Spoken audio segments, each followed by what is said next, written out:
സമ്പത്തിൻ്റെ സുവിശേഷം എന്ന ഈ പരമ്പരയിലേക്ക് വീണ്ടും സ്വാഗതം.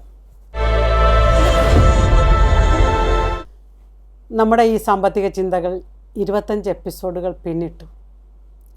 2025 നമ്മൾ പ്രവേശിച്ചപ്പോൾ 26ാമത്തെ എപ്പിസോഡിലേക്ക് നമ്മൾ കിടക്കുകയാണ്. 2025 നമ്മളെ സംബന്ധിച്ചിടത്തോളം വളരെ പ്രധാനപ്പെട്ട പ്രതീക്ഷ തരുന്ന ഒരു വർഷമാണ്. സഭ ജൂബിലി വർഷമായിട്ട് പ്രഖ്യാപിച്ചിരിക്കുകയാണ്. ക്രിസ്തുവിൻ്റെ ജനനത്തിൻ്റെ 2025 ആണ്ടിലേക്ക് പ്രവേശിച്ചു. ഈ ജൂബിലിയുടെ തീമായിട്ട് പ്രമേയമായിട്ട് മാർപ്പാപ്പ നമുക്ക് തന്നിരിക്കുന്നത് പ്രത്യാശയുടെ പ്രവാചകർ, ദ പിൽഗ്രിംസ് ഓഫ് ഹോപ്പ് എന്ന ചിന്തയാണ്.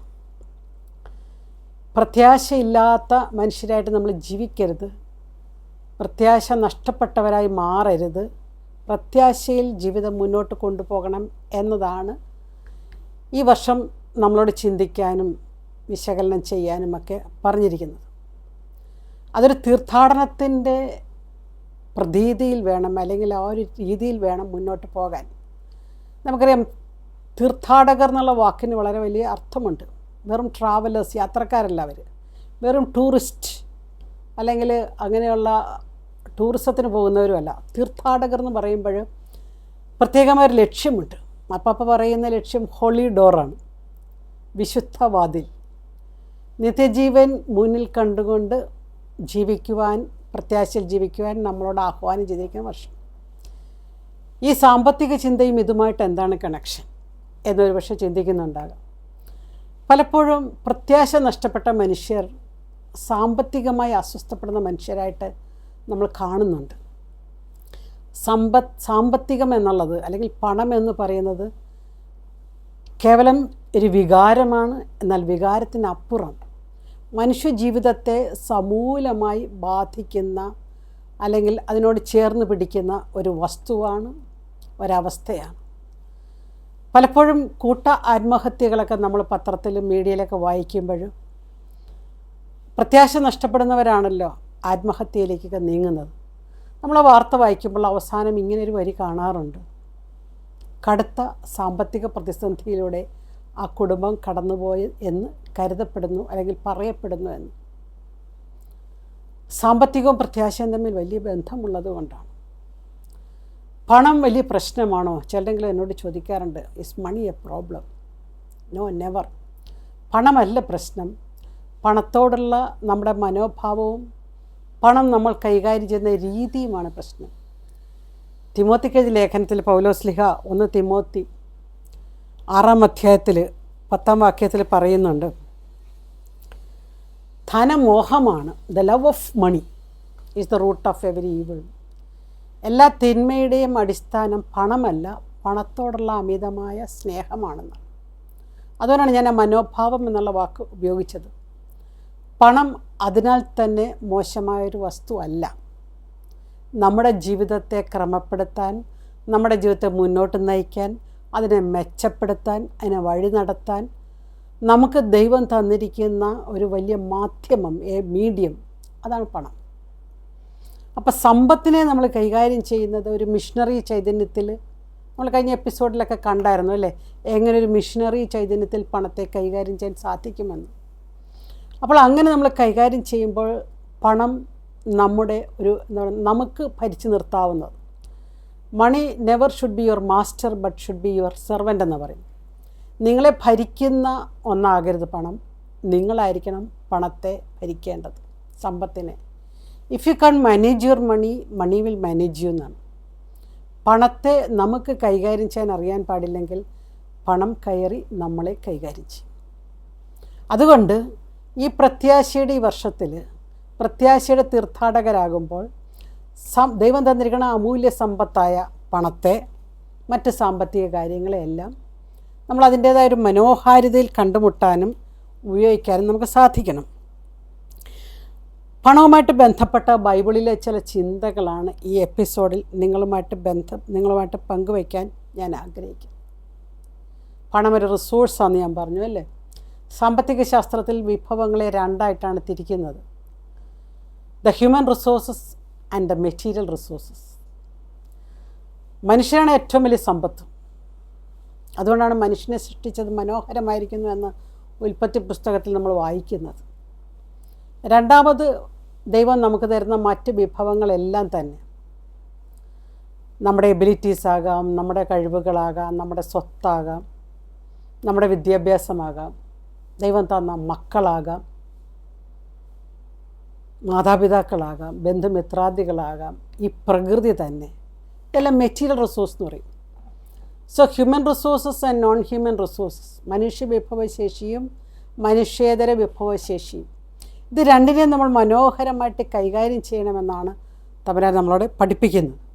ഇത് പഠിപ്പിക്കാൻ ബൈബിളിലെ പല ഉപമകൾ നമ്മളെടുത്ത് പഠിച്ചാലും, ബൈബിളിൽ കർത്താവ് ചെയ്ത അത്ഭുതങ്ങൾ എടുത്ത് പഠിച്ചാലും, അതിനോടൊക്കെ ചേർന്ന് വായിച്ചെടുക്കാൻ പറ്റിയ ചില സാമ്പത്തിക ചിന്തകളുണ്ട്. ബൈബിൾ നമ്മൾ വായിക്കുമ്പോൾ പഠിക്കുമ്പോൾ നമുക്കറിയാം, കത്തോലിക്ക സഭയുടെ മതബോധനം 115 മുതൽ 119 വരെയുള്ള വാക്യങ്ങളിൽ ആ ഭാഗം നമ്മളോട് പറയുന്നുണ്ട്, ബൈബിളിനെ പല രീതിയിൽ, ദൈവവചനത്തെ നമുക്ക് പല രീതിയിൽ വായിച്ചെടുക്കാൻ പറ്റും. വാച്യാർത്ഥത്തിൽ വായിച്ചെടുക്കുന്നവരുണ്ട്, വ്യംഗ്യാർത്ഥത്തിൽ വായിച്ചെടുക്കുന്നവരുണ്ട്, അതിനകത്തുള്ള സാന്ദർഭോചിതമായ അർത്ഥമെടുക്കുന്നവരുണ്ട്, അതിൻ്റെ ഹിസ്റ്റോറിക്കൽ, അതിൻ്റെ ചരിത്രപരമായ അർത്ഥമെടുക്കുന്നവരുണ്ട്, അതിൻ്റെ ഹെർമന്യൂട്ടിക്സ്, ഇന്ന് ഇതെന്നോട് എന്ത് പറയുന്നു എന്ന് ചിന്തിക്കുന്നവരുണ്ട്, അതിൻ്റെ എക്സിജീസിസ്, ആ കാലഘട്ടത്തിൽ അതിൻ്റെ അർത്ഥം എന്തായിരുന്നു എന്ന് അറിയുന്നുണ്ട്, ചിന്തിക്കുന്നവരുണ്ട്. ബൈബിളിനെ പല രീതിയിൽ നമുക്ക് വായിച്ചെടുക്കാൻ സാധിക്കും. അങ്ങനെ നമ്മൾ വായിച്ചെടുക്കുമ്പോൾ നമുക്ക് പല ഉപമകളിലും പല അത്ഭുതങ്ങളിലും കടന്ന് വരുന്ന ചില സാമ്പത്തിക ചിന്തകളാണ് നമ്മുടെ ഈ എപ്പിസോഡിൻ്റെ പ്രതിപാദ്യ വിഷയം. നമുക്ക് തുടക്കത്തിൽ തന്നെ ഒരു പക്ഷേ മത്തായിയുടെ സുവിശേഷം 17-ാം അധ്യായം 24 മുതൽ 27 വരെയുള്ള വാക്യങ്ങൾ നമുക്കൊന്ന് വായിക്കാം. വിശുദ്ധ മത്തായി അറിയിച്ച സുവിശേഷം 17-ാം അധ്യായം. ഈ എപ്പിസോഡ് സീരിയസ് ആയിട്ട് എടുക്കുന്നവർ എന്നോടൊപ്പം ബൈബിൾ എടുക്കുകയാണെങ്കിൽ നമുക്ക് പഠിച്ചു പോകാവുന്ന ചില ഭാഗങ്ങളും കൂടിയാണ് നമ്മൾ ചിന്തിക്കുന്നത്.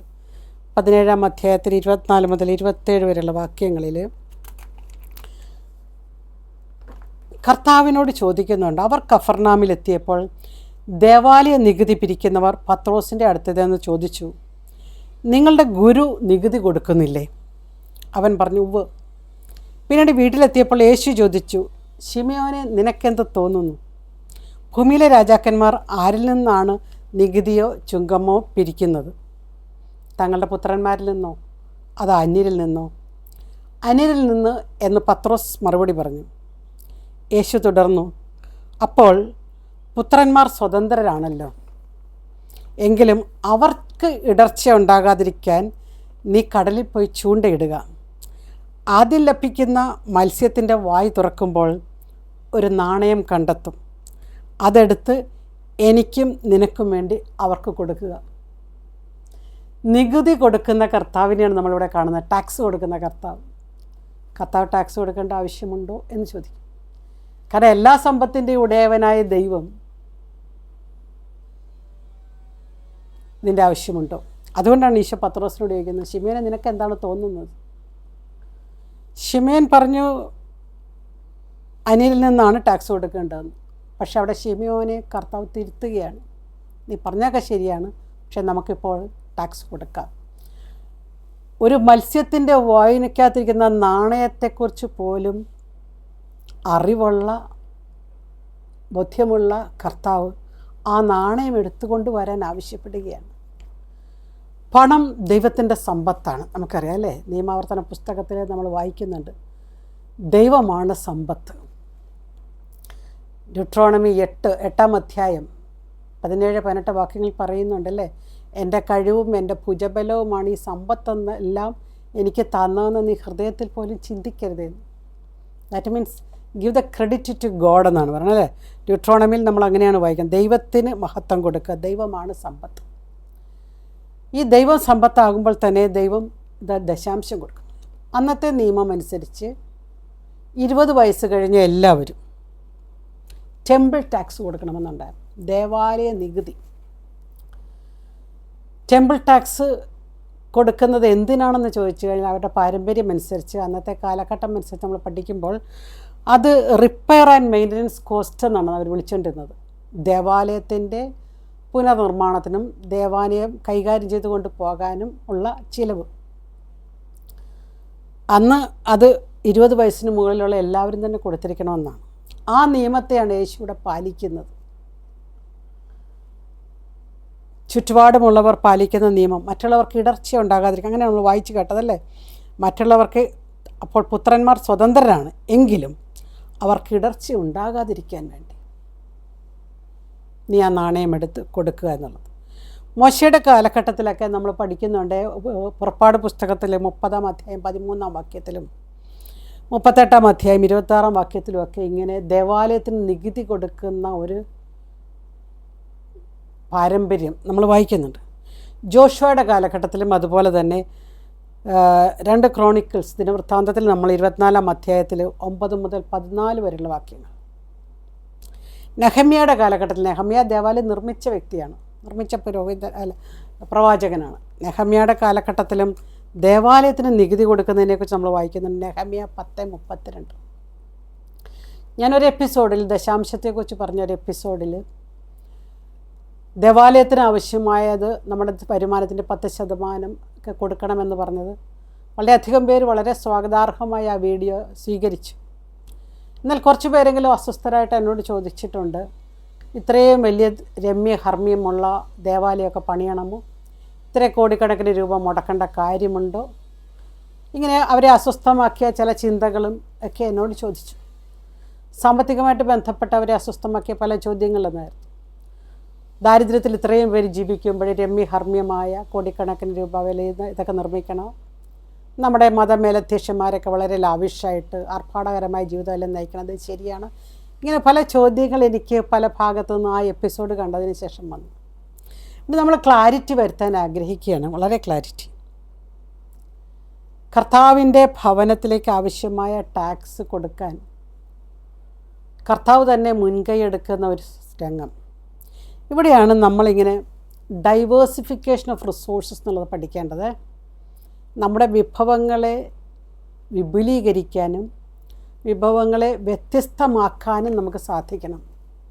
ദൈവം എല്ലാ വ്യക്തികൾക്കും ജീവിക്കാൻ ആവശ്യമായ വിഭവശേഷി നൽകിയിട്ടുണ്ട്, എല്ലാ വ്യക്തികൾക്കും തന്നെ.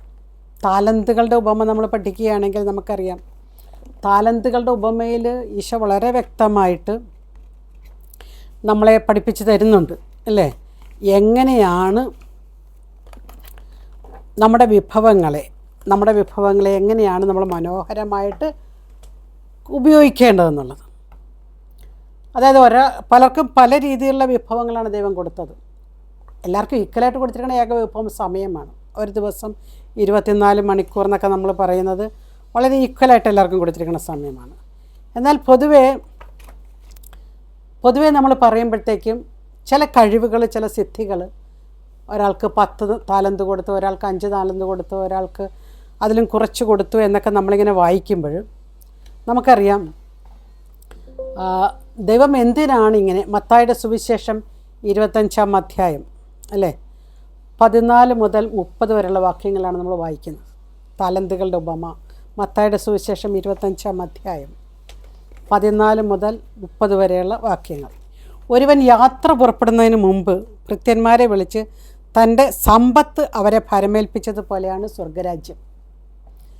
നമ്മൾ ബൈബിളിലെ സാമ്പത്തിക ചിന്തകളിലൂടെയാണ് കടന്നു പോകുന്നത്. സമ്പത്ത് ഭരമേൽപ്പിക്കുന്ന ദൈവത്തെക്കുറിച്ച് പറഞ്ഞുകൊണ്ടാണ് ഈ ഉപമ ആരംഭിക്കുന്നത്. ഭരമേൽപ്പിക്കുക means entrust, to hand over. വളരെ പ്രധാനപ്പെട്ടൊരു വാക്കാണത് കേട്ടോ. ബൈബിളിനെ സംബന്ധിച്ചിടത്തോളം ഭരമേൽപ്പിക്കുക എന്നുള്ളത് വളരെ പ്രധാനപ്പെട്ടൊരു വാക്കാണ്. കർത്താവ് മനുഷ്യനെ ഭരമേൽപ്പിച്ച വലിയൊരു വിഭവമാണ് സമ്പത്ത്. ഈ സമ്പത്ത് സ്വർഗരാജ്യം ആയിട്ടാണ് നമ്മളിവിടെ വായിക്കുന്നത്, അല്ലേ? അവരെ ഭരമേൽപ്പിച്ചതുപോലെയാണ് സ്വർഗരാജ്യം. അവൻ ഓരോരുത്തരുടെയും കഴിവനുസരിച്ച് ഒരുവൻ 5 താലന്തും മറ്റൊരുവന് 2-ഉം വേറൊരുവൻ 1-ഉം കൊടുത്തു. എന്നിട്ട് യാത്ര പുറപ്പെട്ടു. ഭരമേൽപ്പിച്ച ദൈവം കൈകാര്യം ചെയ്യാൻ മനുഷ്യനോട് പറഞ്ഞതിന് ശേഷം, സ്വർഗരാജ്യം ലക്ഷ്യമാക്കി ജീവിക്കണമെന്നൊക്കെ പറഞ്ഞതിന് ശേഷം കർത്താവ് മാറിപ്പോവുകയാണ്. യാത്ര പുറപ്പെടുന്നതിന് മുമ്പ് വേണ്ട നിർദ്ദേശങ്ങൾ നൽകിയതിന് ശേഷം യാത്ര പുറപ്പെട്ടു. 5 താലന്ത് ലഭിച്ചവൻ ഉടനെ പോയി വ്യാപാരം ചെയ്ത് 5 താലന്ത് കൂടി സമ്പാദിച്ചു. ഇതിനെ നമ്മൾ സാമ്പത്തിക ശാസ്ത്രത്തിൽ വിളിക്കുന്ന പേര് റെസ്പോൺസിബിലിറ്റി ആൻഡ് സ്റ്റുവർഡ്ഷിപ്പ് എന്നാണ്. ഉത്തരവാദിത്വ ബോധവും കാര്യസ്ഥതയും. ദൈവം നമ്മളെ ഏൽപ്പിച്ച സ്വത്തിൽ, അത് പണമാകാം, ഞാൻ പറഞ്ഞ വ്യക്തികളാകാം, അല്ലേ, നമ്മുടെ ബന്ധങ്ങളാകാം, നമ്മുടെ വീടാകാം, നമ്മുടെ കഴിവുകളാകാം. ഇതിനോടുള്ള നമ്മുടെ ആദ്യത്തെ മനോഭാവം, ഒന്നാമത്തെ മനോഭാവം റെസ്പോൺസിബിലിറ്റി ആൻഡ് സ്റ്റുവർഡ്ഷിപ്പാണ്. എന്ന് പറഞ്ഞാൽ ഉത്തരവാദിത്വ ബോധം. എന്നെ ഭരമേൽപ്പിച്ചിരിക്കുകയാണ്. So I am the guardian. അതുകൊണ്ട് തന്നെ ഞാനൊരു കാര്യസ്ഥതയാണ്, സ്റ്റുവർഡ്ഷിപ്പ്. ഇത് കൈകാര്യം ചെയ്യണം. എനിക്കതിനുള്ള വിവേകം തമ്പുരാൻ തന്നിട്ടുണ്ട്. പക്ഷെ നമ്മളിത് ഉപയോഗിക്കുന്നുണ്ടോ എന്നുള്ളത്. ഒരു ഉദാഹരണം ഞാൻ പറഞ്ഞു കഴിഞ്ഞാൽ, മാതാപിതാക്കൾക്ക് ദൈവം തന്നിരിക്കുന്ന ഏറ്റവും വലിയൊരു സമ്പത്താണ് മക്കൾ. ഞാനിപ്രകാരം പറയുന്നു, ദൈവം മാതാപിതാക്കൾക്ക് നൽകിയ ഏറ്റവും വലിയ സമ്പത്താണ് മക്കൾ. ഇനി അതിൻ്റെ റിവേഴ്സ് ഓർഡറിൽ കൂടി നമുക്കത് ചിന്തിക്കാം. അതുകൊണ്ട് മക്കൾക്ക് മാതാപിതാക്കൾ കൊടുക്കേണ്ട ഏറ്റവും വലിയ സമ്പത്ത് ദൈവമാണ്. ദൈവം മാതാപിതാക്കൾക്ക് നൽകിയ സമ്പത്താണ് മക്കൾ. മക്കൾക്ക് മാതാപിതാക്കൾ നൽകേണ്ട സമ്പത്താണ് ദൈവം. ഇത് കൊടുക്കുന്നതിനെയാണ് റെസ്പോൺസിബിലിറ്റി ആൻഡ് സ്റ്റുവർഡ്ഷിപ്പ് എന്ന് പറയുന്നത്.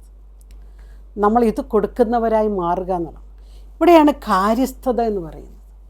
പലപ്പോഴും മക്കൾക്ക് ആവശ്യമായിട്ടുള്ള മറ്റു പലതും കൊടുക്കും, ദൈവത്തെ കൊടുക്കുന്നില്ല. ദൈവത്തോട് ചേർന്ന് നിൽക്കുവാൻ അവൻ നമ്മളോടും ചേർന്ന് നിൽക്കും, അല്ലേ? യാക്കോബ് നമ്മളോട് പറയുന്നുണ്ട്. ദൈവത്തോട് ചേർന്ന് നിൽക്കുന്ന മനുഷ്യൻ ഈ സമ്പത്ത് കൈകാര്യം ചെയ്യുക എന്ന് പറഞ്ഞാൽ മക്കളാകുന്ന സമ്പത്തിനെ കൈകാര്യം ചെയ്യും, അല്ലേ? അപ്പോൾ ഇവിടെ നമ്മൾ വായിക്കുന്നത് 5 താലന്ത് ലഭിച്ചവൻ ഉടനെ പോയി വ്യാപാരം ചെയ്ത് 5 താലന്ത് കൂടി സമ്പാദിച്ചു. യു സി, കർത്താവ് തന്ന സമ്പത്തിനെ ഉയർത്തുകയാണ്, വളർത്തുകയാണ്. 2 താലന്ത് കിട്ടിയവനും 2 കൂടി നേടി. എന്നാൽ 1 താലന്ത് ലഭിച്ചവൻ പോയി നിലം കുഴിച്ച് യജമാനൻ്റെ പണം മറച്ചു വെച്ചു. ഇവിടെ നമ്മൾ കാണുന്നത് ഒരു ഫിയർ ആൻഡ് മിസ്ഡ് ഓപ്പർച്യൂണിറ്റീസ് എന്ന് പറയും. അതായത് ഭയമാണ്. ചില വ്യക്തികൾ കർത്താവ് നമുക്ക് തന്നിരിക്കുന്ന അനുഗ്രഹങ്ങളെ തിരിച്ചറിയാതെ അത് വേണ്ട രീതിയിൽ ഉപയോഗിക്കാതിരിക്കുന്നു. ഭയം. ചിലരെങ്കിലും എന്നോട് ചോദിക്കാറുണ്ട്, ബിസിനസ് ചെയ്ത് കാശുണ്ടാക്കുന്നതിൽ തെറ്റുണ്ടോ? What is the Catholic view on investment? നിക്ഷേപത്തെക്കുറിച്ചുള്ള കത്തോലിക്ക സഭയുടെ പഠനം എന്താണ്? കത്തോലിക്ക സഭ 1891 റേരുന്നവാരും എന്നുള്ള സഭയുടെ സാമൂഹ്യ പ്രബോധനം പുറപ്പെടുവിച്ചു. അതിൻ്റെ 100ാം വാർഷികത്തിൽ വീണ്ടും അതിനെ കുറച്ചുകൂടി മോഡിഫൈ ചെയ്തിട്ട് പറയുന്നു, there is A scope for investment with ethical and cultural aspects എന്ന് പറയും. സഭ നമ്മളെ പഠിപ്പിക്കുന്ന ഇതാണ്. വളരെ സാൻമാർഗികമായി അല്ലെങ്കിൽ വളരെ മാനുഷികമായ രീതിയിൽ പണം നിക്ഷേപിക്കുകയും പണം സൃഷ്ടിക്കുകയും പണം വളർത്തുകയും പണം കൊടുക്കുകയും ചെയ്യുന്നതിനകത്ത് ഒരു കാത്തോലിസിസം, ഒരു സഭാത്മകതയുണ്ട്. എക്ലേസിയൽ മച്യൂരിറ്റിയുള്ള അൽമായരെയാണ് സഭ നോക്കിക്കാണുന്നത്. അല്ലാണ്ട് 2 താലന്ത് കൊണ്ട് കുഴിച്ചിടുന്നവനെ അല്ല, അല്ലെങ്കിൽ ഈ ഇതിൽ പറഞ്ഞ പോലെ 1 താലന്ത് കൊണ്ട് കുഴിച്ചിടുന്നവനെ അല്ല.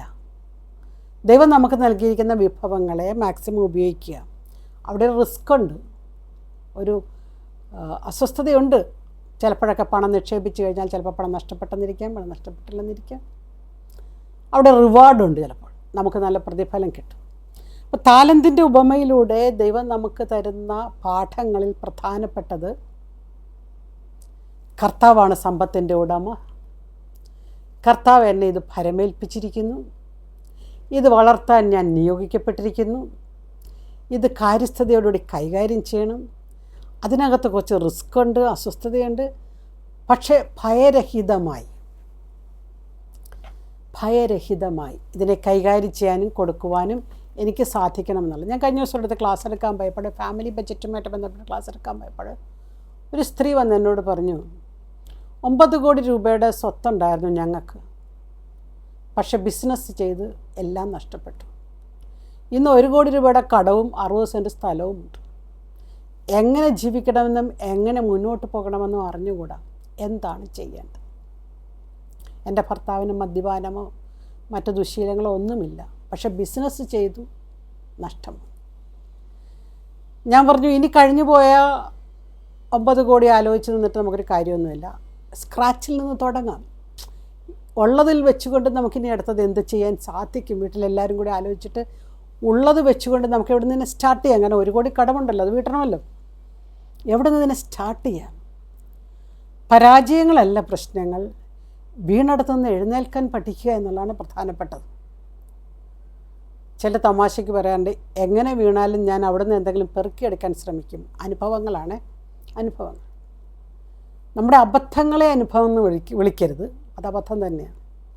അതുകൊണ്ട് താലന്തിൻ്റെ ഉപമയിലൂടെ കർത്താവ് ഈ വിഭവങ്ങളെക്കുറിച്ച് പറയുമ്പോൾ യജമാനൻ്റെ പണം മറച്ചു വെച്ചു, ഒരു താലന്ത് കിട്ടിയവനല്ലേ. എന്നിട്ട് നമ്മൾ ഇങ്ങനെ വായിക്കുന്നത്, ഏറെ കാലത്തിന് ശേഷം ഭൃത്യന്മാരുടെ യജമാനൻ വന്ന് അവരുമായി കണക്ക് തീർത്തു. 5 താലന്ത് കിട്ടിയവൻ 5 കൂടി സമർപ്പിച്ചു, 10 ആക്കി. 5 കൂടി സമ്പാദിച്ചു എന്ന് അദ്ദേഹം ക്ലെയിം ചെയ്യുന്നുണ്ട് കർത്താവിനോട്. ഇതാ ഞാൻ, നീ എനിക്ക് തന്ന താലന്തുകൾ, സിദ്ധികൾ, കഴിവുകൾ, സാധ്യതകൾ, ബന്ധങ്ങൾ, വ്യക്തികൾ, ഞാനതിനെ പരിപോഷിപ്പിച്ചു, ഞാനതിനെ വളർത്തി, ഞാനതിനെ ഉയർത്തി. ഇതാ മകുടമായിട്ട് ഞാൻ നിന്നെ ഏൽപ്പിച്ചു. നീ പരമേൽപ്പിച്ച മക്കളെ, എൻ്റെ ബന്ധങ്ങളെ, എൻ്റെ തൊഴിലിനെ, എൻ്റെ കഴിവിനെ, ആടാനോ പാടാനോ പ്രസംഗിക്കാനോ ഞാനിതാ ഇരട്ടിയാക്കിയിരിക്കുന്നു. കർത്താവെ, എന്നെ അനുഗ്രഹിക്കണമേ. ഞാൻ 5 കൂടി സമ്പാദിച്ചിരിക്കുന്നു. യജമാനൻ പറഞ്ഞു, നല്ലവനും വിശ്വസ്തനുമായ ഭൃത്യ, you are a faithful servant. What is faithfulness? വിശ്വസ്തതയുടെ മാറ്റുരയ്ക്കുന്നത് ഇങ്ങനെയാണല്ലേ. ആത്മീയതയെക്കുറിച്ചൊക്കെ നമ്മൾ നിർവചിക്കുമ്പോൾ ആത്മീയതയുടെ നിർവചനം തന്നെ ഇങ്ങനെയാകുന്നു. ഭരമേൽപ്പിക്കപ്പെട്ടവയോടുള്ള വിശ്വസ്തതയാണ് ആത്മീയത. അതൊരു നിലപാടാണ്. ഭരമേൽപ്പിക്കപ്പെട്ട ജോലിയോട്, തൊഴിലിടങ്ങളോട്, കഴിവുകളോട്, സാധ്യതകളോട്, കുടുംബത്തോട്, ബന്ധങ്ങളോട് നമ്മൾ കാണിക്കുന്ന വിശ്വസ്തതയുടെ ഒരു പേരും കൂടിയാണ് ആത്മീയത. നമ്മുടെ ഭക്തി ആത്മീയരാകാൻ നമ്മളെ സഹായിക്കും. എന്നാൽ എല്ലാ ഭക്തരും ആത്മീയരല്ല എന്നുള്ളതാണ്. കാരണം ഈ വിശ്വസ്തത, അവിടെയാണ് ഗുഡ് ആൻഡ് ഫെയ്ത്ത്ഫുൾ സെർവൻ്റ് എന്ന് പറയുന്നത്. Good and faithful servant. You are good, നല്ലവനും വിശ്വസ്തനുമാണ്. അതുകൊണ്ട് ഞാൻ എന്ത് ചെയ്യും? അനേക കാര്യങ്ങളിൽ നിന്ന് ഫലമേൽപ്പിക്കും. കൊടുക്കുന്നവന് വീണ്ടും വീണ്ടും കൊടുക്കുന്ന കർത്താവിനെ നമ്മൾ കാണുകയാണ്. കൊടുക്കുന്നവന് വീണ്ടും വീണ്ടും കൊടുക്കുന്ന കർത്താവ്. രണ്ടാമത്തെ ആളും ഇതേപോലെ തന്നെ പറഞ്ഞു. അദ്ദേഹത്തിനും കർത്താവ് നല്ലവനും വിശ്വസ്തനുമായി ഭൃത്യ എന്ന ടൈറ്റിൽ നൽകി കൊടുത്തു. എന്നാൽ മൂന്നാമത്തെ ആളിൽ നിന്നാണ് കർത്താവ് പിടിച്ച് പുറത്താക്കി എന്നൊക്കെ നമ്മൾ തുടർന്ന് വായിക്കുന്നത്. ഈ ഭാഗം നമ്മൾ വായിച്ചെടുക്കുമ്പോൾ മൂന്നാമത്തെ ആളാകട്ടെ കർത്താവിനെ കുറ്റപ്പെടുത്തുകയാണ്. ചില മനുഷ്യരെങ്ങനെയാണ്, സാമ്പത്തിക ബുദ്ധിമുട്ട് വരുമ്പോൾ why lord why you have done to me this. കർത്താവ്, എന്തുകൊണ്ട് നീ എന്നോടിത് ചെയ്തു? നമ്മുടെ കയ്യിലിരിപ്പുണ്ടെന്നുള്ള മനസ്സിലാക്കുന്നില്ല. അതുകൊണ്ട് താലന്തിൻ്റെ ഉപമയിലൂടെ കർത്താവ് തരുന്ന സാമ്പത്തിക ചിന്തകൾ ഇപ്രകാരമാണ്. ദൈവമാണ് സമ്പത്ത്. ദൈവം നമ്മളെ ഭരമേൽപ്പിച്ചിരിക്കുന്നു. ഇതിനെ ഞാൻ പരിപോഷിപ്പിക്കണം, ഇതിനെ വളർത്തണം. ദൈവം തന്ന എല്ലാ സാധ്യതകളും ദൈവത്തിൻ്റെ മഹത്വത്തിനായിട്ട് ഉപയോഗിക്കുക. സെയിൻറ്റ് ഐറേനിയസ് പറഞ്ഞതുപോലെ, the glory of God is when man is fully alive. സമ്പൂർണ്ണ മനുഷ്യനാണ് ദൈവത്തിൻ്റെ മഹത്വം. നന്ദി.